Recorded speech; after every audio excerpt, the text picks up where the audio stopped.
تمضي بنا الأعمار ومصيرنا القبور، هل حفرة من نار أم روضة من نور؟ رباه يا رباه، رباه يا رباه.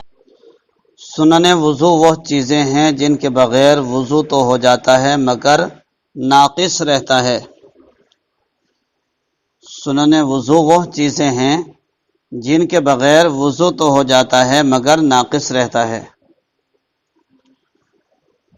وضو کی 13 سنتیں ہیں، بعض کتابوں میں 12 بھی ہیں، بعض میں کم و بیش،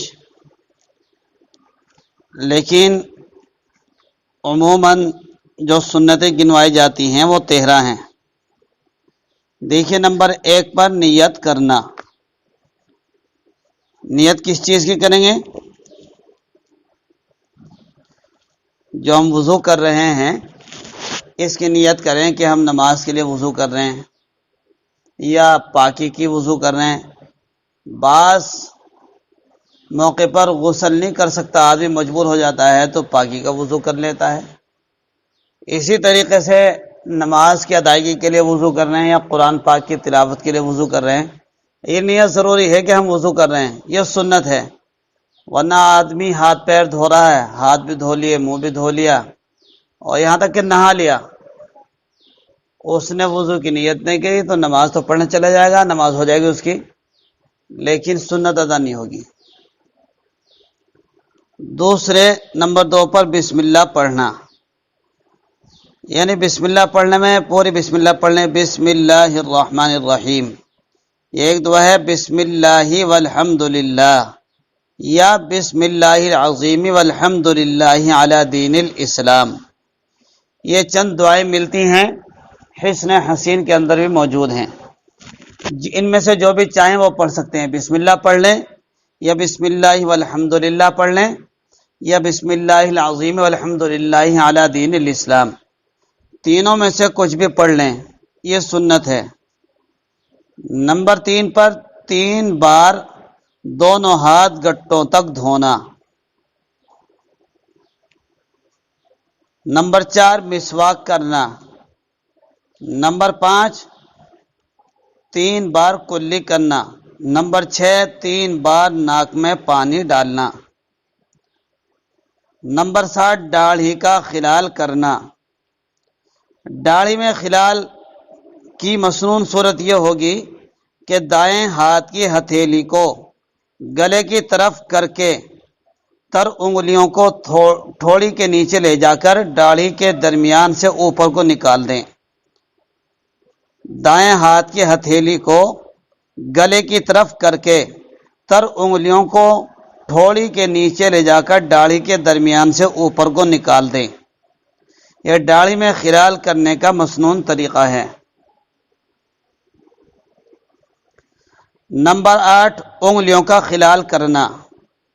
انگلیوں کا خلال کرنا یعنی ہاتھ کی انگلیوں میں خلال کرنے کا طریقہ یہ ہے کہ ایک ہاتھ کی ہتھیلی دوسرے ہاتھ کی پشت پر رکھ کر اس طریقے سے تر انگلیاں ایک دوسرے میں ڈال کر ہلائیں، یہ ہاتھ کی خلال کرنے کا طریقہ۔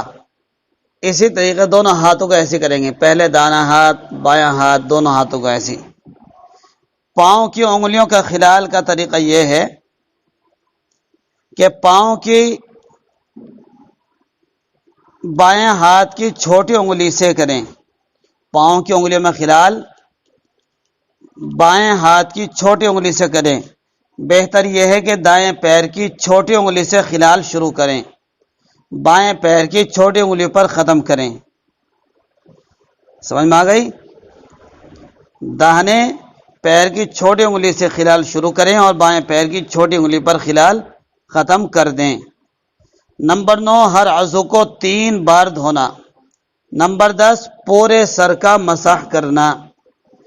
سر اور کانوں کے مسح کا صحیح طریقہ دیکھیے، دونوں ہاتھ پانی سے تر کر کے سر کے اگلے حصے پر رکھیں اور ہتھیلیوں کو انگلیوں سمیت سر کو گھیرتا ہوا گدھی تک لے جائیں، پھر پیچھے سے آگے لے آئیں اور شہادت کی انگلی سے کانوں کے اندر کا اور انگوٹھوں سے کانوں کے پچھلے حصے کا مسح کریں۔ یہ صحیح طریقہ ہے سر پر مسح کرنے کا۔ گردن پر مسح دونوں ہاتھوں کی انگلیوں کی پشت کی جانب سے کرنا چاہیے۔ گردن پر مسح دونوں ہاتھوں کی انگلیوں کی پشت کی جانب سے کرنا چاہیے، اس طریقے سے۔ یہ مسح کا صحیح طریقہ ہے۔ نمبر 11 کانوں کا مسح کرنا۔ نمبر 12 ترتیب سے وضو کرنا۔ ترتیب کی طریقہ یہ بتایا جاتا ہے کہ ایک عضو خشک نہ ہونے پائے کہ دوسرا عضو دھل جائے۔ نمبر 13 مسلسل وضو کرنا، یعنی کہ وہی جو ایک عضو خشک نہ ہونے پائے کہ دوسرا دھو لے۔